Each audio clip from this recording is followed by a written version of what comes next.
Hi guys. তো আজকে দুপুরবেলা না বাড়িতে দই পেতেছিলাম, জানো তো বন্ধু। তা এখন আমি খুলে দেখাচ্ছি, মানে এখন খুলে তারপর ওটা ফ্রিজে রাখবো। সেই আমি দুপুর 2টোর সময় বসিয়েছি, তা এখন 9টা বেজে গেছে। এখন আমি খুলে দেখাচ্ছি, দেখো তোমরা কেমন। এই দেখো, এই বালতিটার মধ্যে করে আমি রেখেছি, কারণ কি বলো তো, সেরকম মানে এয়ারটাইট জায়গা আমি তাড়াতাড়ি করে পাইনি, তার জন্য আমি বালতির মধ্যে মুখটা ঢাকা দিয়েই রেখেছি। এই দেখো, পুরোটাই আমি তোমাদের দেখানোর চেষ্টা করছি।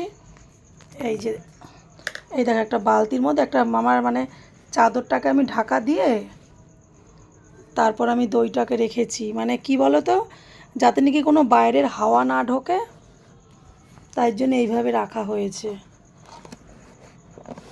এই যে, এই দেখো, দেখেছো, এই যে হাঁড়িটা বের করলাম, আমি এখনো খুলিও নি।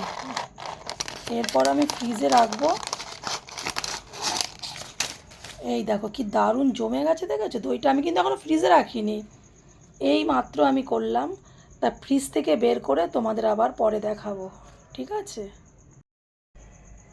ফ্রিজে নিয়ে যাচ্ছি, হ্যাঁ, পরে বার করে তোমাদের আবার তোমাদের সাথে শেয়ার করব, ঠিক আছে। যে কি বলো তো, গরম দই তো ভালো লাগে না, সবাই চায় একটু ঠান্ডা দই খেতে। এখনও খাওয়া যেত, কিন্তু একটু ফ্রিজে রাখলে ভালো লাগবে, গরমের দিন তো।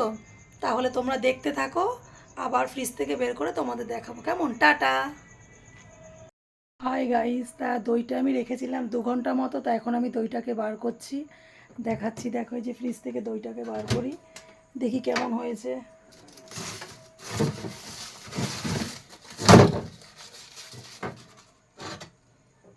পুরো জমে গেছে, দেখো, দেখেছো, ফাইনালি দই বানানো হয়ে গেছে। এখন খাবো। তোমরা কে কে খাবে তাড়াতাড়ি চলে আসো, দেরি করো না, কিন্তু দেরি হলে কিন্তু সব শেষ হয়ে যাবে। তাড়াতাড়ি করে চলে আসো। এই দেখো, দারুণ হয়েছে কিন্তু দইটা। তার আগে রেখে নি, নেক্সট ব্লগে আবার দেখা হবে। টাটা।